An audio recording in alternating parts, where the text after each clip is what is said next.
Debemos hablar de las fuentes de la Sagrada Escritura para que comprendamos un poco cómo fue la construcción de los textos tanto del Antiguo Testamento como del Nuevo Testamento, porque vamos a referirnos en varias oportunidades a las fuentes. Viene de una fuente de Juan el Bautista, viene de la fuente Q, viene de otra fuente distinta.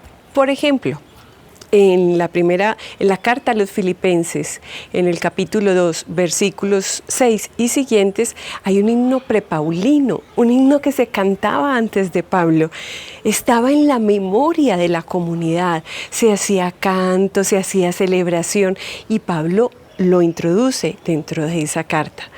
En la primera carta a los Corintios, en el capítulo 15, él dice, versículos 3 y siguientes, yo les transmito un mensaje que a mi vez recibí. O sea, Pablo tuvo sus propias fuentes. Puede ser que haya tenido escritos o que haya tenido personas que le indicaron cómo era, de qué manera se vivía la fe o de qué manera era Jesús, cómo se comportaba, etc. Quiere decir, una fuente viene de un escrito o de una persona para construir los libros. Pero en este momento es importante que nosotros distingamos qué es la fuente Q y aprendamos definitivamente.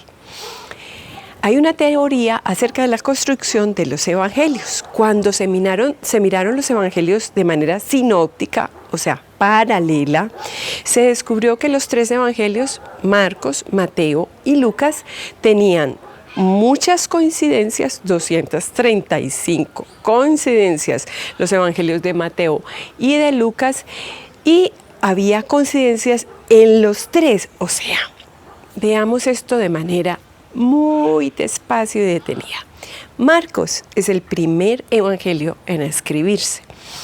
Luego, Mateo y Lucas tienen como fuente a Marcos. Quiere decir que cuando Mateo y Lucas escriben, ya está Marcos circulando dentro de las comunidades. Quiere decir que lo tienen físico, que lo tienen en su mano para poderlo ver, leer, y que Mateo y Lucas siguen a Marcos en casi todos, o mejor dicho, todos su contenido, como si fuera una columna vertebral. Pero resulta que Mateo y Lucas contaron con lo que se llama la fuente Q. Q porque viene de la palabra Quelle, fuente en alemán. Esto habla de la teoría de las dos fuentes. Entonces, Mateo y Lucas contaron con el Evangelio de Marcos y con otra fuente que es la fuente Q. Una fuente que era de dichos, sentencias, palabras de Jesús. No necesariamente cuando ya hablamos en el transcurrir de la investigación, la teoría de las dos fuentes, entonces soporta la construcción de estos evangelios sinópticos, porque después nos damos cuenta que Mateo y Lucas contaron con sus propias fuentes.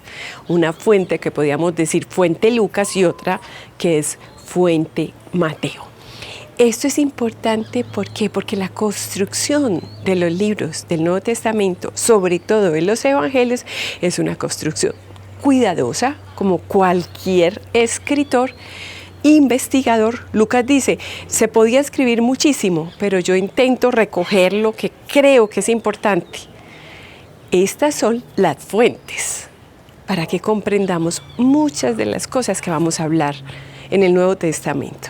Gracias por suscribirse a mi canal de YouTube, por llegar a mi página y ser nuestros amigos, los que nos apoyan. Su suscripción hace posible esta obra de evangelización.